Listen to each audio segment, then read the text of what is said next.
Hey everybody, I'm Zach. And I'm Jesse. And you're watching Tesla Time News. Episode 63. On Now You Know.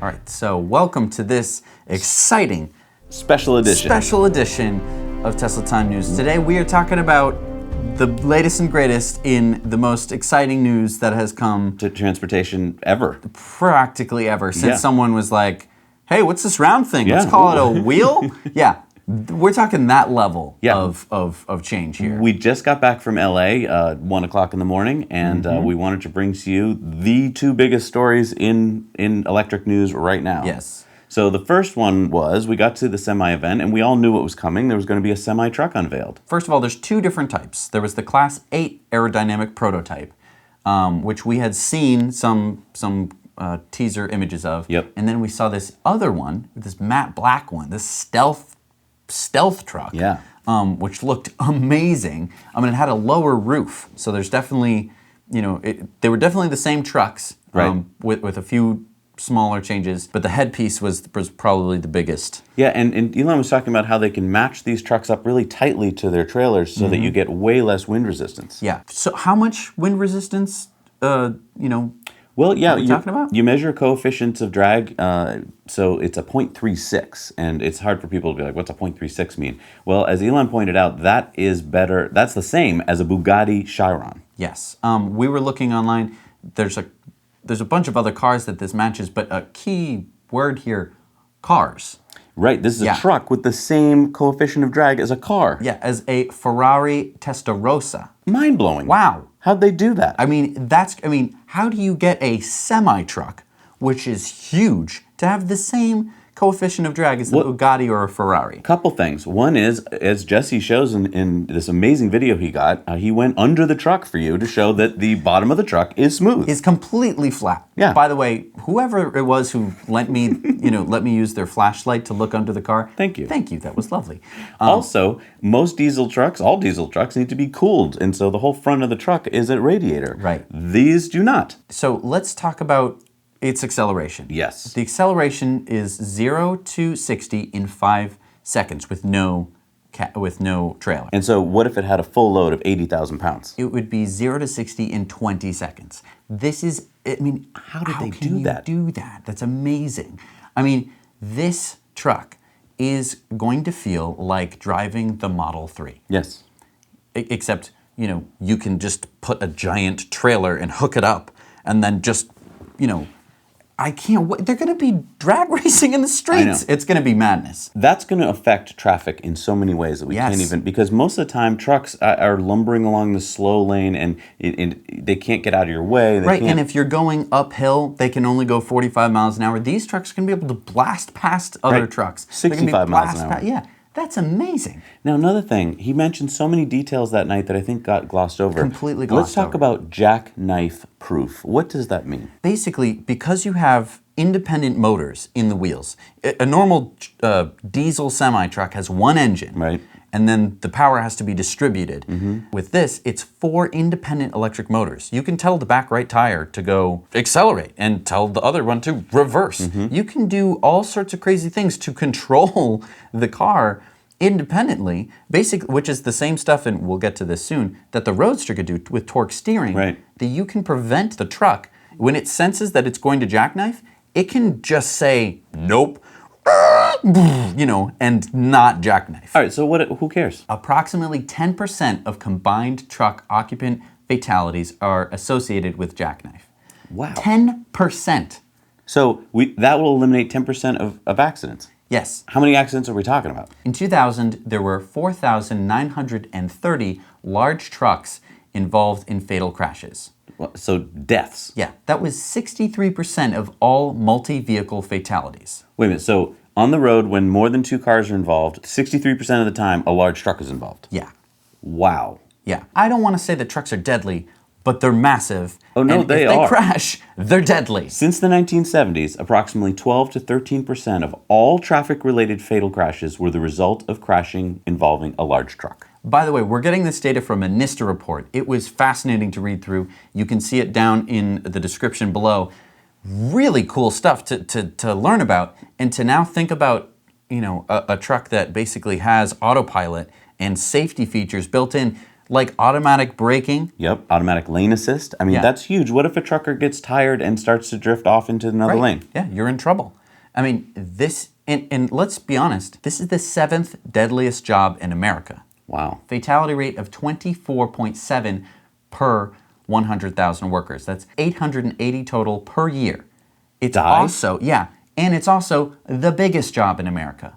There is? are 3.2 million truck drivers. Really? Yes, this is America's biggest job and the 7th deadliest. So anything we can do to make it safer, any little teensy tiny thing means lives. And this many lives. And this isn't a teensy tiny thing. This Right, is, and when I'm talking about the deadliest job in America, that's just for the guy sitting in the cab. We're not talking about, you know, the rest of the truck that goes and smashes into property and people. right. I mean, there's 2 million semi-trucks in the United States. And let me clarify. So a semi-tractor is the truck part that pulls the trailer part. There's 5.6 million semi-tractor trailers in the country. Right. And they drive 140 billion miles a year. In just the US alone. Yes, 68% of all U.S. goods are trucked by semi-trucks. Right. And did you know that 60,000 pounds per American is delivered every year by truck? That's You guys are getting a lot of stuff delivered. Now, I know a lot of you are saying, I don't eat 60,000 pounds of things. Right. It's including building materials and agricultural goods. right. And, you know, iPhones, obviously. Oh, yeah, Those weigh a lot. That weighs a lot. Semi-trucks make up just 15% of commercial trucks, yet they travel 42% of the miles. The average semi-truck travels 45,000 miles a year. Right. Now, this truck that we're talking about, the Tesla truck, how long is it warranted for? It has a 1,000,000-mile warranty. That's amazing. It drop the mic. Yeah, Like that's it. I mean, and there's so fewer moving parts inside this truck than so many fewer things to go wrong. You know, we're talking about exhausts, we're talking about transmissions. I mean, a transmission on a semi tractor trailer truck practically takes up the entire floor of the truck. It's massive. Now- the engine is about the size of a Mini Cooper.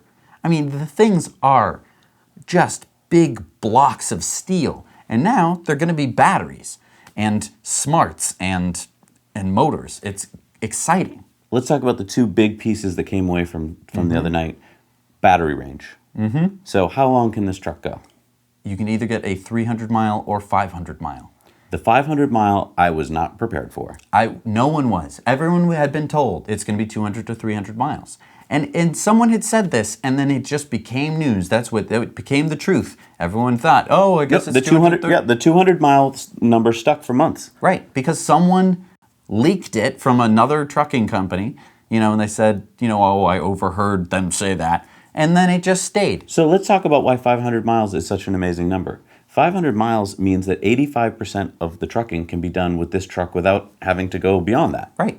But if you need to go beyond that, how long does it take to charge? It takes 30 minutes. Right, so 400 miles of range can be pumped into the batteries in 30 minutes. Yeah. Now, we found out that it takes 15 minutes just to put the diesel into the truck if you were driving a Right, diesel. so hello. Hello. It makes total sense. That means that they're pumping out 1.6 megawatts of electricity out of these new mega superchargers, which is another huge piece of information that we didn't know about. There's going to be mega superchargers. Mega chargers. Yes. Whoa. We're going to have to come up with new names for things. I know. It's very exciting. No other company has been announcing this. When they say, oh, we have an electric truck, first of all, its range is okay for a city maybe, but there's no and we came out with chargers for it. Now, there are no locations for mega chargers yet. But that's because the truck's not out Right. yet. Truck's coming in 2019. Right, so they have some time to build up their infrastructure, and they have plenty of locations to choose from. And they already have started selling them. Right. Yeah, so let's move on to what happened. Whoa, there's more stuff. What? There's more stuff. Semi-autonomous convoys. Oh, that's right. Yes. So first of all, he said that the price is going to be reduced from $1.51 a mile for a diesel truck per Okay. mile Wow, that's expensive. to $1.26 per mile Wow. with just switching to electricity. So a huge savings there, Huge because savings. that is most of the cost of trucking right there. It's that and the driver. Here's how you can bring that down even more. Convoy mode. So What's if convoy you mode? need to bring more than one truck, basically, I mean, and we've known this for years, you draft behind a truck to get better efficiency. That's what I do in my Leaf all the time. Trucks can draft too. So if you draft multiple trucks behind each other, if you can get at least 3 trucks, you're getting down to 85 cents per mile. That's almost half. It's insane. It's so insane that it's competing with rail. Wow. Rail is by far the cheapest way to ship anything besides, I don't know, besides people. I guess if you ask them to walk, that would be the cheapest. But usually, you'd have to pay people. I mean, it's just rail, this, forever of just being the best way to transport your goods, the cheapest, is going to have competition that are now trucks that are no longer, tied to rails. They can go on roads. They can go anywhere. It's exciting. All right, let's move on to what happened next. So as we were standing there having our minds almost blown, right, then this happened. Yeah, so first I thought that they were unhitching the trailer so we could see the truck, go drive off 0 to 60 in 5 seconds. And then it was like, what? Why is it tipping? The trailer's tipping. Right. And then why is there smoke coming out of it? And then why is there the coolest car I've ever seen coming out of it? And it's making no noise. Yeah, and there's Franz in it. Franz von Holzhausen, the chief designer of Tesla, was driving the Tesla Roadster. Something that we were hoping that we maybe might see, and my mind immediately started racing. What on earth could the specs of this thing be? Because it looked mean. It looked quick. Yep. And so I was expecting it to just sort of roll out, and then we'd all look at it, and then we'd go home. Right. But no. So Franz, practically almost hits Elon on his way to go speed off. So he gives us the 3, 2, 1, and then he goes to Plaid. Yep. He literally went to Plaid. It was insane. Its 0 to 60 time is 1.9 seconds. Yeah, I don't think you can physically get much faster than that. It's very, very close to the theoretical limit of what you can do. I mean, unless 0 to 104.2. Yeah, unless you have gear wheels with a gear track and you have a rocket strapped to the back. Quarter mile, 8.8. Yeah. For people who know cars, these numbers really mean something. These numbers are insane. They're ludicrous. Top speed They're over Plaid. 250 miles an hour. Over. We don't know what the top speed is. Wheel torque, 10,000 Newton meters. Yeah, that is an astounding number. And Elon admitted, he's like, if for any of you who knows what that means, that's stupid. It's ridiculous. Okay, amount but of let's torque. talk about a stupid number. 620 miles of range. That's over 1,000 kilometers of range. Seating, 4. Yeah. You can seat 4 people in this car. It's a family car. I mean, that's crazy. And it has a trunk. Yeah. Where are they fitting 620 miles of range? Do you know what you can put in the trunk? What? You can take the glass off the top and put it in the trunk. That's nuts. Yeah, that's nuts. 200,000 watt-hour battery. 200 kilowatt hour battery. Yeah. That's double a P100D. Yeah. I mean, you could power your house with that, no problemo. For a week and a half. A whole town. Yeah, that's crazy. Now, tell me, what is this called? Torque steering. The way torque steering works is, say I want to turn left. I turn the wheel left, my 2 front tires turn left, and now my back tires, or if it's a 4-wheel drive car, all 4 tires, now have to change the amount of spinning that they do. Okay. But with torque steering, it puts more power onto the outside. Wow. So it's actually, even if the wheels weren't turned, just like tanks, it would just go, it would just steer you left. Wow. And basically they're going to be able to do that. Now the reason that it's tough with an engine is that you have to use friction and gearings and all sorts of mechanical things to get this mechanical force from the front of the car, or in some cases the rear of the car, to these 4 wheels.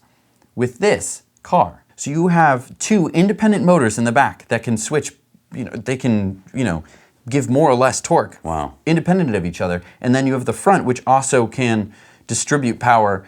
Basically, that's for straightaways. It felt so good. After you see me doing the 0 to 60, 1.9, the driver took us on a curvy course, and it was just smooth as silk. Yeah, so this thing has 3 motors. Yeah. Now, if you heard Elon, he said this is going to be a hardcore smackdown to internal combustion cars. It absolutely will be. I mean, any car that makes a lot of noise when it has to go fast basically is going to flop on its face when it has to come up, if it wants to try and compete with this car. 600 miles of range, I don't think you understand. You will never have to charge this car practically because you're not going to, in this kind of car, you're not going to, I don't think, go for many long distance drives in it. Right, I mean, this is a around town kind of car. This is like a show off kind of car. Right. You're not going to need to charge it for weeks. Right. It's crazy. And let's talk about the price. So we're signed up for the Founder Series, which is a $250,000 car. Now, no, that's not something I'm going to have to pay for. You guys helped us to get it by using our referral code. And the regular car is $200,000. Right. By the way, all the stats we've been talking about are for the regular car. Are for the regular car. Yeah, and I do want to point out that we got this tweet from Elon that says, not saying the next generation Roadster special upgrade package will definitely enable it to fly short hops, but maybe, certainly possible, just a question of safety. Rocket tech applied to a car opens up revolutionary possibilities. What is he talking about? Oh, Elon. And should clarify that this is the base model performance. There will be a special option package that takes it to the next level. Wow. What is he talking about? It's already at the next level. It's already at the next level. This is a hypercar, people. This car should cost, like the Bugatti does, $1 million. Oh, they don't even cost $1 million. They cost $8 million. Right. This car should not be available to mere mortals. Yeah. Yet it is. It is. Now, this car is going to come out in 2020, and by far, out of all the 20, it falls into our 2020 car category. Yes. Let's be honest, it does. Because it practically sounds too good to be true. Right. But there's a working prototype of it, which is something that we have not seen from all the other car manufacturers, and which is why I can go na boo boo, because where are the other amazing cars? I sat in the car and felt its performance, and it did it all night long. It wasn't a one-off. It did it all night long, and it was happy to do it. Yeah. And this car is going to blow away any of the Porsches, any of the other cars that are coming out. Just by the specs. Yes. Not because I think that it's magic. And the price. Because why would you buy any other car? Why would you buy any other car? It's a hypercar. Yeah. It's a futuristic hypercar. It's amazing. Yeah. Now, I want to talk about what this means, it being the next generation. Because I have some conjecture to do. Conjecture time, people. Ooh. Don't take anything I say as fact. Disclaimer. Yes. So here's my thought. Okay. You have this hypercar that they're selling now. Okay. And it has 620 miles of range. Yes. And it doesn't look like, where did they put all of this range into this car? It should have 200 kilowatt hours of battery. What it means to me is that in the future, in the next generation of Tesla cars, I see where we you're are going to be seeing ranges exceeding the 300 miles of the 100D. Right. We're going to be seeing ranges of 600 miles being commonplace. And so what this means is no longer is range going to be an issue or a question. It wasn't even already at 300 miles. It wasn't already. It was hardly an issue at all. No. But now you're not even going to think of it. No. It's just going to be, well, duh. Right. Of course I can drive to New York. Right. Duh. This was, the Model 3 event when we went to that's awesome because that is going to touch many, many, many lives. Yeah. This car, I know it's a super expensive car. Not many people are going to get to drive it. But add that with the truck, add that with the fact that this car is going to be just everyone's dream, and it's going to open up everyone's mind as to what electrics can do. What happened the other night is game-changing. It is, it's going to change industries. It's going to change people's lives. It's disrupting technology. There's no stopping electric now. Yeah. And here's another thing I want to talk about. They had this car for a year. How did they keep it secret? How did they keep it secret? That's amazing. That's totally No amazing. one heard about it because, and here's another thing that I want to talk about. I want to talk about the response. The next day, you did hear stuff about the Roadster and about the truck, but you heard so much about, oh, well, GM is, they kind of released a new car, I think, and Bob Lutz came online and he started. He said Tesla won't make it to 2019. Why was it the day after this event? Yeah. Why was it, not the day before, or the day before that, or the day before that? You know what? They called up Bob. They said, hey, Bob, you got to get out there. Yeah, you got to get out there. We're scared. Yep. They are so scared. Yes, they are. They must be jumping off crapping themselves. of balconies. Yeah, it's like, oh no, Yes. we lost. Like You can't catch up from this. You can't. If you don't already have a truck in development and you don't already have a hypercar in development, you're way too late. And so all of this news that you're hearing about, oh, Tesla's going to go out of business. This is like them just trying to rewrite history before it happens. And it's not going to work. No, Bob says that Tesla doesn't have any secret sauce. Yes, they do. Yes, they do. Are you kidding me? How many times has Bob said stuff like that? Yeah. For years he's been saying Tesla's never going to make it to 2013. They'll never make it to 2014. Guess what? They are making it. He's completely wrong they're hemorrhaging cash. No, they're not. Right. You know how many people are lined up to give them cash? They basically sold out of the Founder Series that night. Right. That's which is just $250,000, $250,000, $250,000. I mean, that's just a money maker. They could have sold that car for far more. You know what? There's another piece of news. They had a battery, like a little battery bank for your phone. Yeah. That sold out before I even heard about it. Right. It was like, whoa! It was like, here's this cool thing, and you can't have it because they sold out. I mean, they can put out whatever they want. Now, the amazing part is that they don't put out crap. No, they don't. Which is fantastic. I mean, most people would be like, oh, I have a great brand. Oh, well, now I can just push a bunch of crap. Here you go. Here's a leaf, like whatever. And it's just amazing that all their products are the best in class. That is what they do. Right. And anything you hear otherwise, there's some oil agenda a part of. It's just and I wish that it was like, no, it's actually not, and it's actually that some people have a point. They don't. They're scared, and they can use the media to change people's opinions. Right. Luckily, there's YouTube and there's the internet so that you can hear news from other sources. We were there. Elon told us. We sat in the car. We got in the semi-truck. It's all real. It's all real. All the time. There's no vaporware here. This is real stuff. It's so exciting. I'm also excited about this, Jesse. Yeah. We have our second video contributor story. This is our friend Peter in Copenhagen. All right. Take it away, Peter. Hi. My name is Peter, I'm 18 years old, and I study physics and math. I live in Denmark, which is a great place because there's so much going on in terms of sustainability. For example, Denmark is a pioneer in wind turbines. In 2015, 42% of Denmark's total power production came from wind.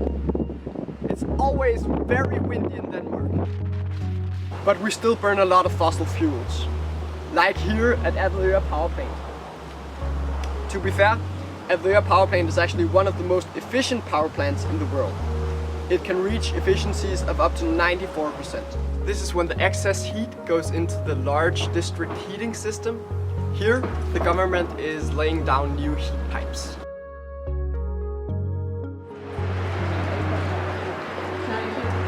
But Denmark definitely aren't moving fast enough. Only around 0.3% of all cars registered in Denmark are electric, and the sales have almost stopped completely after the government incentives were removed in 2015. But there are some very cool electric ride-sharing companies here.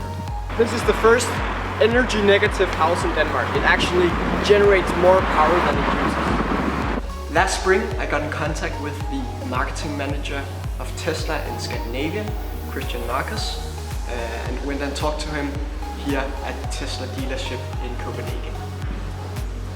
And I also went for a ride in Model S. I also visited a guy from the Danish Technical University, Jan Skov, who's trying to develop ultra-thin solar panels, which means that the solar panels can be cheaper. This is my own solar tracker. It finds the optimal angle of the solar panel depending on the present lighting. Pretty cool.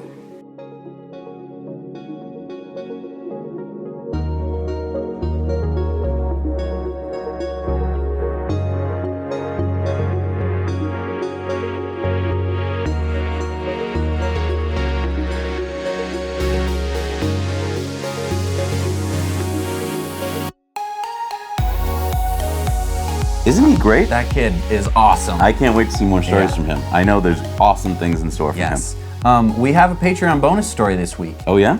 It's less of a story and more of some bonus content, some bonus features, some stuff that you aren't going to see for a little while unless you're on Patreon. Ooh. Basically, we got our hands on a Model 3 while we were out in LA. What?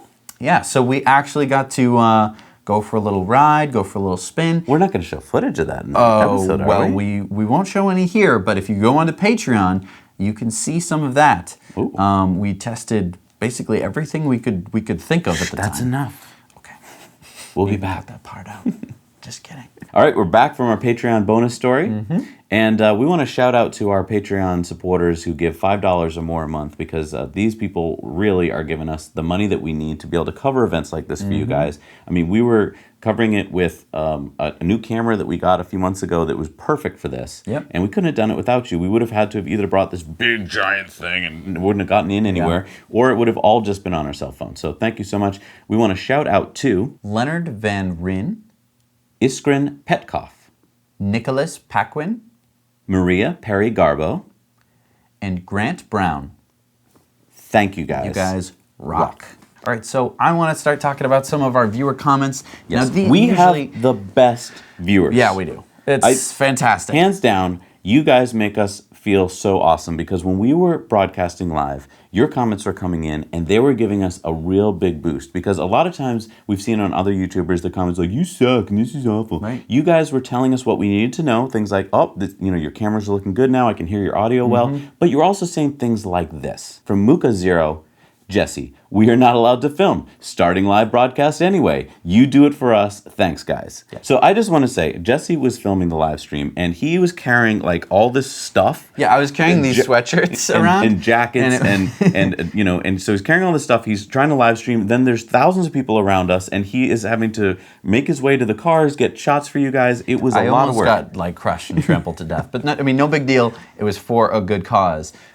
Bringing you guys, the news is so great. Joe Isaac said, I think Jesse's enthusiasm made the unveiling even better. That was great. Yep. It's true. It was like, that was the most euphoric experience I think I've ever had. No, I don't think it was. I think the most euphoric was, as T. Jenkins said, you shaking hands with Elon made the official Tesla video. Yeah. Yeah, so Elon... I shook Elon's hand with this hand. And I think the reason he came up to the front was you called him.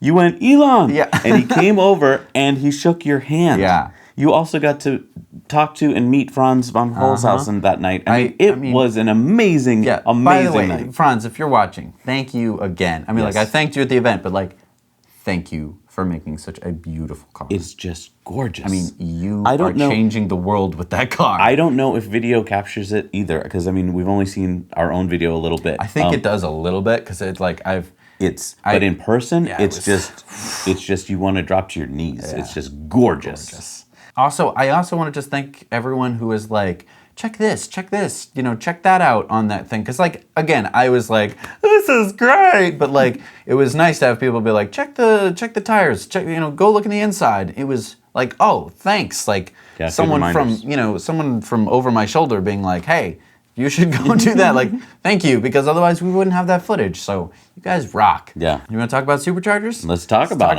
superchargers. First of all, let's look at some of the supercharger reviews that have come in over this week. Yeah, let's see. Hello, Jesse and Zach. These are superchargers at Augusta, Georgia, located in the parking lot of Hilton Garden Inn. This is very close to the freeway, and you have good amount of parking space here, close to Starbucks, Dunkin' Donuts, and other food joints around. Thank you. Here, 8-stall supercharger in France, Mulhouse. There's not so much food around, but there's one hotel here, and I don't eat any junk food anyway. So here you go, bye-bye. Hi, Zach and Jesse. This is the supercharger under construction in Sudbury, Ontario, Canada. As you can see, there's the A&W, Mark's Work Warehouse, Walmart, a few other various stores. Doesn't seem to be any type of hotels in the area, but this is it. Fantastic. We love seeing them all over the world. By the way, you can do this. Yeah. All you need is a phone, something with a camera. Keep it short, about 20 seconds or less. And keep it landscape. Yep. Tell us something interesting about the supercharger, like what amenities are there or why you like it or don't. Maybe it's good for dog walking or something like that. That's always helpful. And maybe give it a rating. Permitted this week in Calabasas, California. And in Emeryville, California. Construction this week in Lake Elsinore in California. Orlando, Florida, Universal Boulevard. And here's some pictures we got from one of our viewers. That's under construction. Awesome. Also under construction in Mellbystrand, Sweden. In Jersey City, New Jersey. Voss, Norway. And in Merida, Spain. Open this week, number 1,043 in the world, and number 2 in Ireland, the 8 stall in Bird Hill, Ireland. Get this, the 40 stall in Kettleman City, California. Wow. This has all sorts of cool things in there. It's got for a kids to lounge. play with. Yeah. And really amazing An stuff. exclusive lounge. You can get into the lounge With a code. With a code that you can get in your Tesla. Yeah, and there's coffee Very there. fancy. Tesla coffee. Yeah. Another one of these, a 40 stall in Baker, California. Wow. So these are both between the routes between San Francisco and Las Vegas. Wow. Number 170 in China is the 6 stall in Luzhou, Zhushang Park, China. Number 10 in Korea, that's South Korea. The 6 stall in Gangwon, South Korea.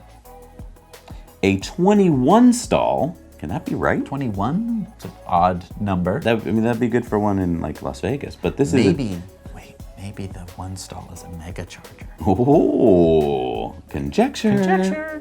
21 stall in San Clemente, California. A 10 stall in Lone Tree Park Meadows, Colorado, which is the 2nd supercharger that's there. Number 437 in the USA is the 8 stall in Deming, New Mexico. Number 1,050 in the world and 31 in Canada is the 8 stall in Ottawa, Ontario, Canada. Now, if you've watched this far in the video, you are probably one of our die-hard viewer fans, so thank you. We wanted to mention to you that there's a lot of you who have said to us, I live in Europe, we're not going to be able to, get a Tesla referral and get to ride in the Roadster because we live in Europe, which is not the United States. Mm-hmm. Well, we have connections. We have connections, Yes. and so if you are interested and you live in Europe of getting a Model S or X and using our referral code, and you want to ride in the Roadster, but you live in Europe, stay in Europe.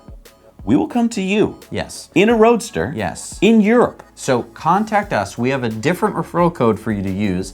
That's to get the Roadster in Europe.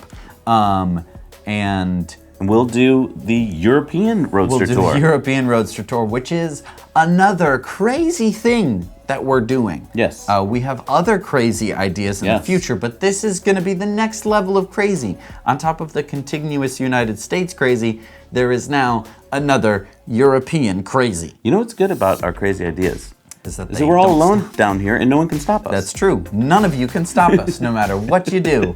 So thank you so much for watching. Thank you for being a supporter of the show. Oh, and you know what? We have old videos that you guys should remember to watch. One of them here is, I want to mention, this is the ICE versus Tesla braking challenge. Yes. And this shows you the difference between driving an ICE car and an electric car. Specifically a Tesla. Yep. And it shows you how little braking you have to do. Yeah. And we kind of prove scientifically, at least in this video, that you brake a whole lot less. But don't take our word for it. Yeah. Take our word for it. What? Oh, I gotcha. All right. So thank you so much for watching this episode of Tesla Time News. Again, we come out with these every single week. So if you like it, hit the subscribe button because next week, around the same time, a new video will come up and you'll get a notification. If you want to get the notification, by the way, hit the bell. And I mean, we went to LA. We traveled to 3,000 miles to bring you the news firsthand. Yeah. And we have it. And we're excited. Like, it's not like I'm just some snooty reporter who got a press brief, No. Yeah, we were there and it was like, oh yeah! Elon kept his word. Our brain, if it could have flown out of our head into another dimension, would have. Yeah. Elon was so excited. I mean, just check out from my footage here, you can see him just being like, come on up, come on up. I mean, he practically caused a stampede. Yeah, I don't think anyone had told him that was okay. But who cares? Yeah. It all worked out in the end. Awesome, awesome, awesome. Thank you see you so next much week. for joining us. We have, other content as well, by the way. Now you know.